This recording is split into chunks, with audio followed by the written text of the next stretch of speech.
feel like you always talk about, how you just want to build an exciting future, a world where people get excited about stuff, wake up and want to do cool things. And yeah, I got to tell you, standing right here, man, that's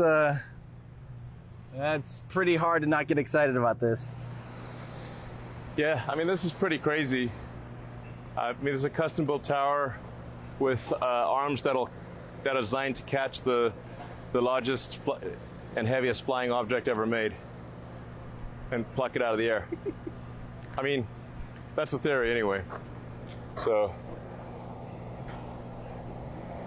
Yeah, I think it's funny, people actually forget now that they're actually meant to lift and stack the rocket. The cranes have such bad wind capability. But one time, the booster legs were going to weigh a lot, and Elon just said, delete the legs, delete.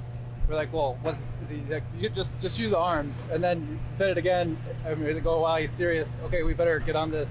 And now it seems normal, or we think... At least seems plausible. It seems plausible, yeah. I mean, it's still super crazy, but the more you talk about it, I mean, I think, at SpaceX, we specialize in converting things from impossible to late. So, but it's pretty nutty because you're going to have this gigantic, booster coming back. I mean, that's 9 meters in diameter, not counting the chines, or roughly 30 feet in diameter. It'll weigh about 250 tons. It's a bit on the heavy side. We'll make that lighter over time. Weighs about 250 now, is that what you said?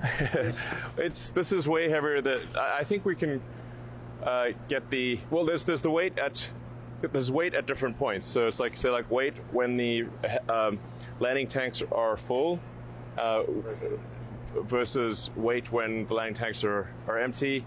There's also how much ullage mass do you have? And there's dry weight's kind of floating. There's dry weight is yes, kind of a relative when it's actually in the air. Yeah, I mean, there's several tons of air mass in the vehicle. just you just say, like, what's the mass of one atmosphere in that volume? It's several tons. So anyway, but I think we'll be able to get the mass well under 200 tons over time. But still pretty heavy. So you got, like, call it a couple hundred tons, plummeting at,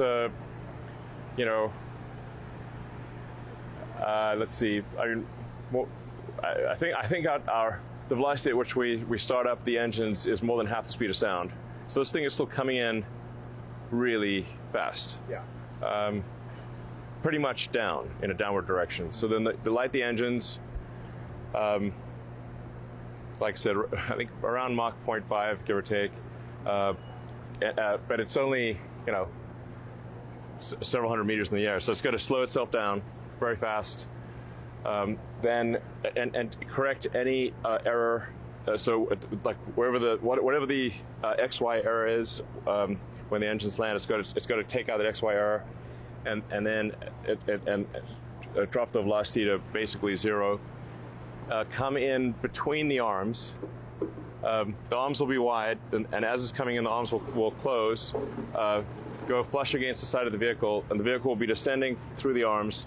And those tiny little, you can barely see them, the little knobs, those kind of lifting lugs will touch the top of the arms, and then it will hopefully not shear off and crumple. Joe, is there anything you want to add to that? I don't know if you caught that, but I was just describing the landing sequence. Yep. That was accurate. Okay. We really hope it doesn't hit the tower. Yeah. Yeah, exactly. And especially not that launch ring, which is really difficult to make. That launch ring is very complicated. We have not found a reason yet why it will not work. Yes. Success is one of the possible outcomes. The probability is uncertain, but it is above zero.